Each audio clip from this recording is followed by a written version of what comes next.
Across the country, about 40% of all grade 1 learners will leave the schooling system before finishing grade 12. The Zero Dropout campaign is a national campaign with the goal of halving the rate of dropout by 2030. The latest data suggesting that learners from approximately 10% of households not returned to school. The vast majority of children still only going to school every second day or every second week, which means that they're missing out on a huge amount of teaching time. When we have disruptions to education like this, what happens to children?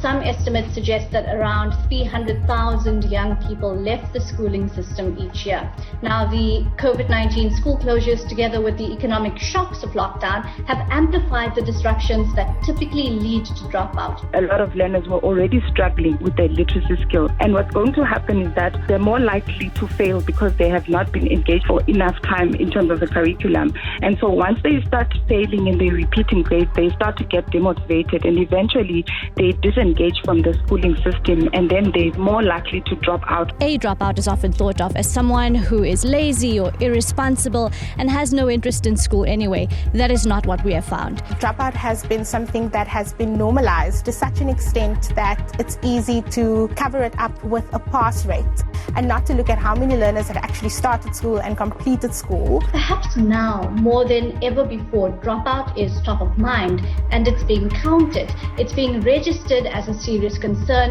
and there are concerted efforts to re-engage learners. How do you get teachers to become more interested and more observant to what's happening? And also, once somebody's dropped out, how do you get them back in again?